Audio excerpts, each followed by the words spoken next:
Hello, this is Tom Wright speaking to you from my study in the far northwest of Scotland and about my new book, The Vision of Ephesians, which is due out this autumn. I've written before on Ephesians, so what makes this book different?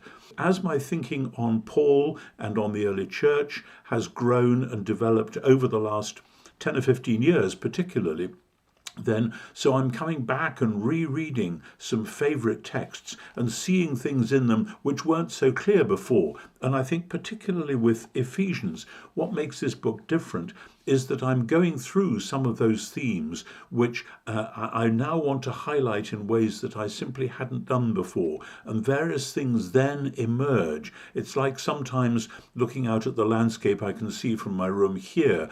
When the sun goes round to a particular point, often just before sunset, then all sorts of contours come out in the hillside that I'm looking at, which I don't see when at other times of the day. And so in the same way, I'm finding now, perhaps in my declining years, I'm seeing more contours in this book and in many other parts of Scripture as well.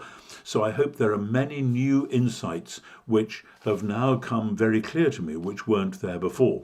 I've often said that Ephesians is something of a favourite of mine. Well, asking which Bible book is your favourite is a bit like asking which of your children or grandchildren is your favourite. You're not supposed to have favourites, and I love them all in different ways. But Ephesians, well, as I say at the beginning of the book, Ephesians is visionary. It's as though you're standing with this amazing view where you can see out to sea and you can see the sun rise, and in the other direction you can see the mountains and cloud-capped hills and maybe the sea as well, such as I've got out of the window here. And Ephesians is like that. It gives you this panoramic view, and in a way which then means that when you get into the other Pauline letters, you have a sense of, okay, we've got the big picture, now we're coming down and filling in some more of the details. I think this is partly because Ephesians was a circular. Ephesians was written, it seems, I think, to a group of churches, probably when Paul was in prison in Ephesus, which is why it got the sobriquet of being to the Ephesians, because they probably found an early copy in the church library in Ephesus. But I think it was two different churches in the area. So Paul is giving this larger overview. And I'm very much an overview person.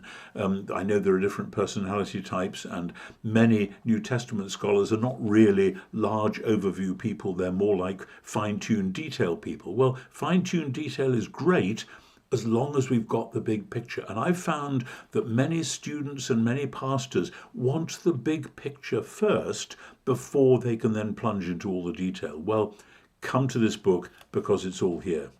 How could this book be used by pastors, preachers and teachers, by New Testament professors, by lay students of Scripture? Well, I hope that the main thing would be that anyone in any of those categories would find reading this book, which they could do quite quickly. It's not a long book. Reading this book would open their eyes to different ways into familiar texts, and then perhaps bouncing off out of that different ways of reading other familiar texts which are cognate with Ephesians. For pastors and preachers and teachers, this is a vision of the church which can be preached and taught to your heart's content. And as I have done precisely that, I've found many pastors and preachers and teachers coming back and saying, oh my goodness, this is so important. Why haven't we quite seen it like this before? And I hope that would go on being so. For my fellow New Testament professors, I would say, well, one of the things for a start is that so many of the prejudices about Ephesians, oh, that couldn't possibly be by Paul because its ecclesiology is too high or its Christology is too high or whatever, forget all that. Theologically, Ephesians is right there at the heart of the Pauline corpus, and I hope this book will demonstrate that, although, of course, that depends on questions about reading Romans and Galatians and the Corinthian correspondence and all the rest as well. But I hope there would be a sense that new themes are emerging here, which then do shed light on the larger issues of Pauline theology and ethics, and in ways that would enable graduate students as well as undergraduates to say, there's a whole project there. There's a whole new idea, new set of ideas there that would really be exciting to research. I hope this book might generate that. And as for lay students of Scripture, well, if you're a lay person, I've always said the main thing to do is, if you can't read Greek yourself, have at least 2 different translations of Scripture available on your desk so that you can see that there are different ways in. But this book will say to you, here is a way in. Here's a way of reading which will take you through paragraph by paragraph in quite easy moves, but which will open your eyes at point after point after point to things which will then draw you out and draw you in and take you to places you hadn't expected to go. That would be my hope, and it's my prayer for all of you. I hope you enjoy reading and getting on with this book just as much as I've enjoyed writing it.